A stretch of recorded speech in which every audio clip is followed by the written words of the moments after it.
वंदे मातरम। आज भारतीय नववर्ष है और आप सभी को, आपके सभी दर्शकों को भारतीय नववर्ष की बहुत बहुत शुभकामनाएं। आज हम लोग आपसे बात करने के लिए यहाँ आए। इसका मुख्य जो विषय है भारतीय नववर्ष और चैत्री नवरात्रि। तो भारतीय नववर्ष के पीछे विज्ञान है। प्रकृति इस समय पूर्ण रूप से पल्लवित होती है, सुसज्जित होती है। ये भारतीय नववर्ष की वैज्ञानिकता है। इसके पीछे का मूल आधार है कि हम लोग नवीनता की ओर बढ़े। चिर पुरातन नित्य नवीन, ये हमारी भारतीय संस्कृति है। चिर पुरातन किसे कहेंगे? जो प्राचीन समय से चली आ रही, जो सबसे पुरानी परंपरा है। और हम नवीनता को भी स्वीकार करते हैं। पाश्चात्य का चिंतन क्या है? पाश्चात्य टोटल ट्रांसफॉर्मेशन की बात करता है। टोटल ट्रांसफॉर्म मतलब सब कुछ बदल दिया जाए, ये पाश्चात्य चिंतन है। और भारतीय चिंतन ये है कि हम लोग पुरानी परंपरा, पुराने सिद्धांत जो शाश्वत है, अपरिवर्तनशील है, उसके साथ परिवर्तनशील समाज को साथ में लेके चल सकें, ये भारतीय परंपरा है। इसी का समन्वय चैत्री नवरात्रि है। और पौराणिक कथाओं में ऐसा वर्णन आता है कि आज के दिन ही ब्रह्मा जी ने सृष्टि की रचना भी की थी। तो उस निमित्त भी आज नया वर्ष है। दूसरा, राजा विक्रमादित्य, उन्होंने विक्रम संवत्सर चलाया, तो वो भी आज के दिन सही माना जाता है। और गुड़ी पड़वा, हमारे कुछ प्रदेशों में गुड़ी पड़वा के रूप में भी इसे मनाया जाता है। तो इस प्रकार से आज हमारा नव वर्ष है। नवरात्रि का जो संदेश है वो ये है कि हम लोग जागना सीखें। ये नहीं कि रात्रि जागरण करना है। जागना मतलब हम अंतर आत्मा से जागे, राष्ट्र के लिए जागे, समाज के लिए जागे, धर्म के लिए जागे। तो हमारा जब जागरण तरीके से होगा तो हम लोग राष्ट्र के लिए, समाज के लिए कार्य कर पाएंगे। इसी को नवरात्रि कहा जाता है। नवरात्रि का केवल यह अर्थ नहीं कि हम रात्रि जागरण करें, बैंड बाजे बजाएं और घर चले जाएं। हमें 6 महीने में 2 बार नवरात्रि आती है, एक शारदीय नवरात्रि और एक चैत्री नवरात्रि। तो इन दोनों नवरात्रियों का ये अर्थ है कि हम लोग 6 महीने में हम अपने आप का आकलन करें, हम अपने आप को रिव्यू करें, हम देखें कि हमने क्या खोया, क्या पाया, हमारे चारित्रिक विकास में कहाँ हम लोग आगे बढ़ गए। पश्चिम ने जरूर भौतिक विकास किया है, भारत के आगे किसी का भी नहीं है। कितनी संस्कृतियां आई चली गई, पर यह भारतीय संस्कृति है जो अभी तक बनी हुई है। मनीष, 2 अप्रैल आज स्टार्टअप है और नया साल भी कहते हैं, लेकिन आज की जो माहौल है वो 31 दिसंबर की रात को, मतलब 1 जनवरी स्टार्ट होते नया साल मनाते हैं। तो इसको लेकर विज्ञान में और जो हमारी धार्मिक परंपरा है तो कहीं ना कहीं डिफरेंट इनमें भी आता जा रहा है। और जो माहौल बन चुका है उसमें आप देख ही रहे हैं कि आज लोगों को नहीं पता कि 2 साल नया साल है। बिल्कुल सही बात है। 31 दिसंबर को हम लोग नया साल कब बनाते हैं? रात के 12 बजे। क्या करके बनाते हैं? हम लोग तो नहीं बनाते हैं, पर हमारी जो एक पाश्चात्य को अनुकरण करने वाली एक समाज युवा ब्रिगेड जो हमारी है, हाँ, तो वो जिसको हम युवा ब्रिगेड भी कह रहे हैं, कि युवा जो धन है, जो समाज का पाश्चात्य को अनुकरण कर रहा है, वो रात्रि को 12 बजे मदिरा पान करता है, शराब पीता है, मस्ती करता है। इस प्रकार से नव वर्ष का स्वागत किया जाता है। तो उस समय प्रकृति में क्या नया होता है? कुछ नया नहीं होता। प्रकृति शांत रहती है, बड़ा कोहरा छाया होता है, ठंड रहती है, उस समय कुछ भी नवीकरण नहीं है। अब हमारा नववर्ष है, आज चैत्र है, तो चैत्र नवरात्रि, हमारी 9 दिन साधना की, हमारे ईश्वर ने ऐसी व्यवस्था बनाई जब 9 दिन साधना करें, अपने आप को तपाएं, अपने आप का आकलन करें। प्रकृति ने ऐसी व्यवस्था बनाई कि प्रकृति में इस समय नए नए फूल पत्तियां आते हैं, हमारी फसलें तैयार हो जाती है। तो पूरा नवीनीकरण हो रखा है, सब सृजन हो रहा है। पुराने पत्ते गिर रहे होते हैं, नवीन पत्ते आ रहे थे। ये संकेत है नए वर्ष का। और वहां पे नया वर्ष रात को 12 बजे बनाया जाता है, हमारा प्रभात से बनाया जाता है। हम भोर के उपासक हैं, हम प्रकाश के उपासक हैं, हम रात्रि से प्रकाश की ओर जाने वाले लोग हैं, हम अंधेरे से प्रकाश की ओर जाने वाले लोग हैं। हमारे वेदों में कहा गया, अस्तो मां सदगमय तमसो मां ज्योतिर्गमय, असत्य से सत्य की ओर जाएं, हम लोग अंधकार से प्रकाश की ओर जाएं। ये हमारी संस्कृति है। तो इस प्रकार से इसका वैज्ञानिक आधार ये है कि हम लोग इस समय सारा प्रकृति सृजन कर रही होती है, तो हम लोग सृजन के साथ चलें, संहार के साथ नहीं। नया वर्ष हमारा ये है, तो हम इसे स्वीकार करें और हमारी भारतीय परंपरा पे हम पूर्ण विश्वास करें और इसे माने, क्योंकि भारत को भारतीयता की मान्यता के आधार पर ही खड़ा करा जा सकता है, अन्यथा नहीं किया जा सकता।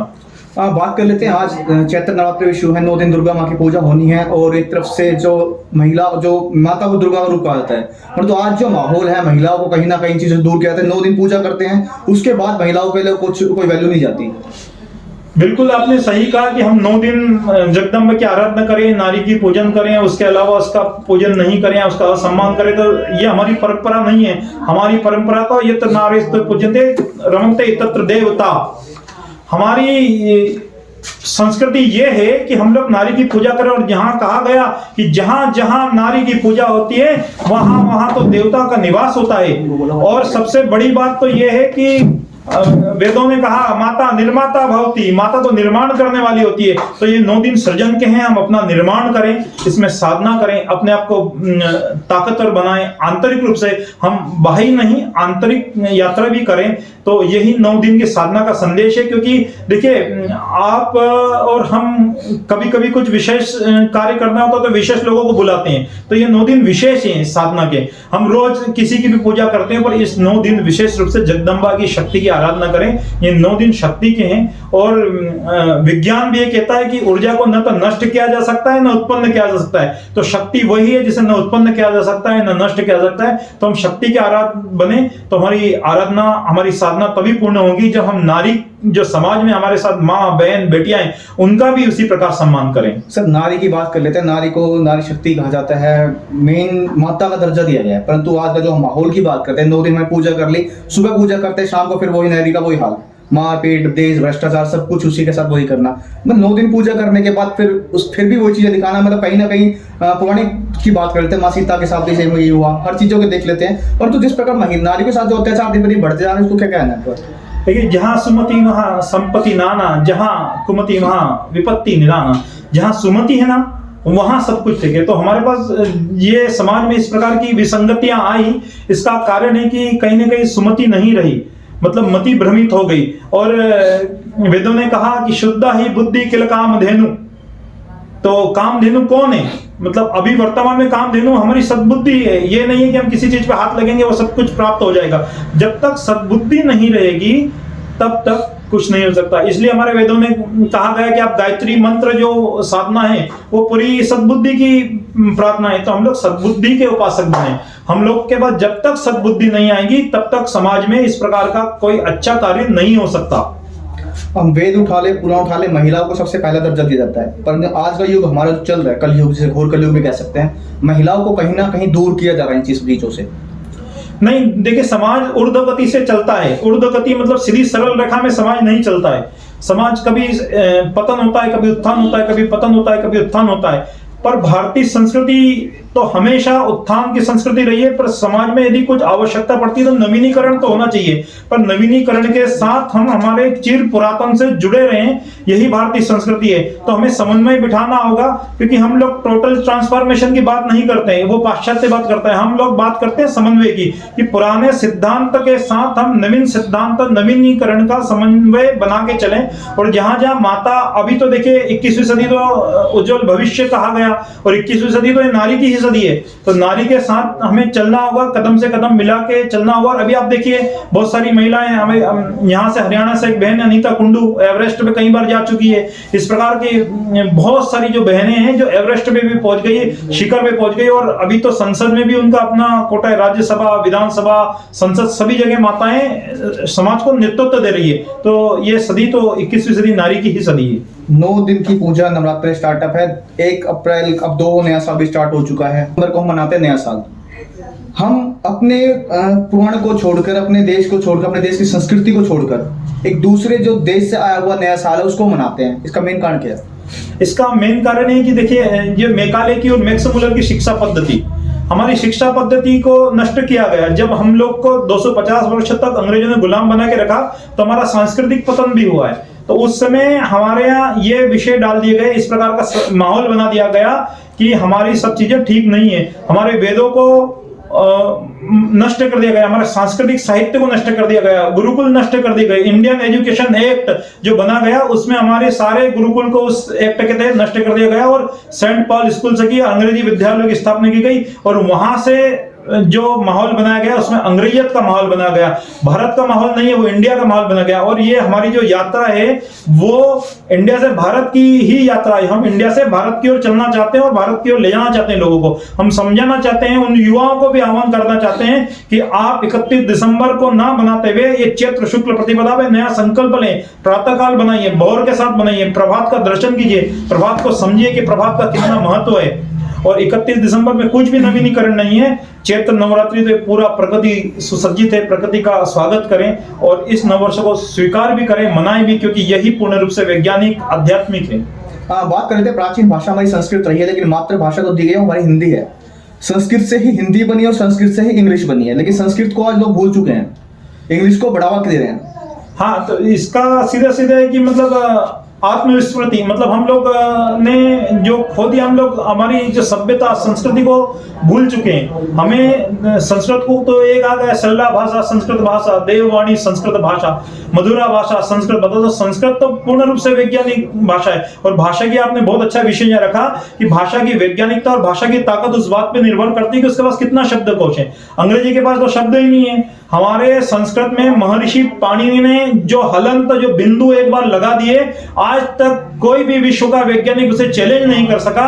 और अंग्रेजी में तो आप देखेंगे तो अंग्रेजी में तो ये है कि रोज नित्य परिवर्तन होते हैं, रोज नए शब्द आ रहे हैं। उनके शब्दकोश कम है। जिस भाषा के पास अपना शब्दकोश कम होता है वो बहुत कमजोर भाषा होती है। और अंग्रेजी में तो सारा जितना भी उधार लिया गया संस्कृत से लिया गया, बाकी लैटिन से लिया गया, तो अंग्रेजी बड़ी कमजोर भाषा है। विश्व में केवल 30 देश ही हैं जो अंग्रेजी बोलते हैं, बाकी तो सब अपनी अपनी भाषा में कार्य करें। पर भारत का पतन हुआ संस्कृत से दूर जाने के बाद, हिंदी से दूर जाने के बाद। आपने बहुत अच्छा प्रश्न किया, हमें दोबारा संस्कृत की ओर लौटना पड़ेगा। कहीं ना कहीं ये चीजें स्कूलों में भी लागू होनी चाहिए, संस्कृत लैंग्वेज को, हिंदी लैंग्वेज हो, इंग्लिश तो चलो वो एक सीबीएसई बोर्ड बना दिया, इंग्लिश लैंग्वेज पढ़ा रहे हैं, तो कहीं ना कहीं जो हमारे पुराने वेद है, पुरानी संस्कृति है, उसको कहीं ना कहीं लागू करने के लिए स्कूलों में चीजें लागू करनी, हिंदी संस्कृत दोबारा से रीड किया जाए। बिल्कुल, अभी कर भी रही है। वर्तमान सरकार ने बहुत सारे पाठ्यक्रम में परिवर्तन किए हैं, जिसमें जैसे गीता को लाया गया है, रामायण के कुछ चौपाइयां लाई गई हैं, तो हम और वेदों को भी कहीं ना कहीं लिंक किया जाएगा। तो संस्कृत की ओर तो बढ़ना ही पड़ेगा। और क्योंकि संस्कृत को पूर्ण रूप से वैज्ञानिक और कंप्यूटर से के लिए सबसे अच्छी भाषा यदि कोई माना गया तो संस्कृत को वैज्ञानिक ने भी स्वीकार किया है। तो संस्कृत के बिना तो गति नहीं होगी। यदि भाषा का कोई हम लोग चाहते हैं पढ़ना लिखना और आगे बढ़ना चाहते हैं तो हमारी मातृभाषा में हमारी पढ़ाई हो, और उससे श्रेष्ठ यदि कुछ हो सकता है तो संस्कृत में हो, क्योंकि संस्कृत में हमारे वेद पुराण सब लिखे हुए हैं। तो उसको पढ़ेंगे समझेंगे तो हम पुरातन विज्ञान को भी समझ पाएंगे और हमारे आने वाली पीढ़ी के लिए भी वो श्रेष्ठ रहेगा कि सबसे अच्छा मानसिक विकास संस्कृत में होता है। यदि बच्चा संस्कृत के श्लोक यदि पढ़ेगा तो उसका उच्चारण शुद्ध होगा और उसका मानसिक और शारीरिक दोनों विकास संस्कृत को समझने से होगा, पढ़ने से। आप बात करें सर, आज के जो युवा हैं उन्हें हमारे जो प्राचीन लैंग्वेजेस हैं, वेद हैं, श्लोक है, उनके बारे में आज तक पता नहीं है, लेकिन जो सीबीएसई बोर्ड पढ़ रहे हैं, पुराने जो हमारे लोगों को वेदों के बारे में पता कर लो, हर चीज वो प्राण वर्ण एक्शन सब कुछ आपको बता देंगे। पर तो ऐसा क्यों है कि अब लोग उन चीजों को क्यों भूलते जा रहे हैं? देखिए, एक जनरेशन गैप हो गया ना। मतलब हम लोगों ने कहीं ना कहीं पाश्चात्य को फॉलो करा और पाश्चात्य को फॉलो करने के कारण हमें ये दिया गया कि अंग्रेजी सबसे अच्छी भाषा है, अंग्रेजी समृद्ध भाषा है, अंग्रेजी बहुत सारे देशों में बोलने वाली भाषा है। इस प्रकार का विज्ञापन के थ्रू बच्चों के मस्तिष्क पे प्रभाव डाल दिया गया कि, और माता पिता भी आज बच्चों को कोई नहीं पढ़ाना चाहता, गुरुकुल में कोई नहीं वेद पढ़ाना चाहता, कोई नहीं गीता पढ़ाना चाहता। तो हम लोग अपनी संस्कृति से दूर हो गए। तो उसका सीधा सीधा जो मैकाले और मैक्स मुलर और इन लोगों ने, जो अंग्रेजी विद्वानों ने भारत में नींव रखी, वो इसी की रखी कि हमारी संस्कृति साहित्य को नष्ट कर दिया गया। नालंदा विश्वविद्यालय, तक्षशिला विश्वविद्यालय में जब आग लगी तो साहित्य 3, 4, 5, 6 महीने सालों तक जलता रहा। इतने सारा साहित्य हमारा जला दिया गया। तो उन्होंने बड़े योजनाबद्ध तरीके से हमारी संस्कृति पर प्रहार किया, हमारे गुरुकुल और हमारे साहित्य को नष्ट किया गया। इसलिए हम लोग उनसे दूर हो गए। फिर हम लोग जो 1947 के बाद जो हिस्टोरिकल मिस्टेक रही कि हम लोग दोबारा अपने गुरुकुलों को पुनर्स्थापित नहीं कर पाए, ये भी हमारी कमी रही। तो ये हमारी एक ऐतिहासिक भूल भी है कि हम लोग हमारी शिक्षा पद्धति से, हमारी गुरुकुल पद्धति से दूर हो गए। सर, 9 दिन दुर्गा पूजा रहेगी तो क्या मैसेज होगा लोगों पर, किस प्रकार इस पूजा को मनाएं और जो माता खुश हो सके लोगों से? माता को सबसे अच्छा प्रसन्न करने का तो जरिया हो सकता है कि हम लोग अपने घर में जो देवी हैं, भगिनी रूप में है, माता रूप में है, भार्य रूप में है, उनका सम्मान करें। हमारे आसपास समाज में जो माताएं हैं, जो नारी शक्ति है, उसका सम्मान करें। तो सबसे श्रेष्ठ पूजन तो ये होगा। और बाकी जो हम लोग साधना करें, अपने अंतर की यात्रा करें। नवरात्रि का मतलब है जागना। हम लोग जागें, जागृत अवस्था में रहें, देश समाज धर्म के प्रति हम लोग जागृत रहें, अपना दायित्व सकुशल निभाएं। और युवाओं से भी एक बार पुनः आह्वान करना चाहूंगा कि युवा बनकर रहे हैं। युवा वो नहीं जिस 20 साल की उम्र में उसके पास राष्ट्र के लिए, धर्म के लिए कोई समय नहीं है और कोई ज्ञान नहीं है। युवा वो है जो 70 साल की उम्र में भी देश धर्म समाज का कार्य करता है। आपका बहुत बहुत धन्यवाद, आपने मुझे ध्यानपूर्वक सुना। आपके सभी दर्शकों को एक बार पुनः नववर्ष की शुभकामनाएं। वंदे मातरम।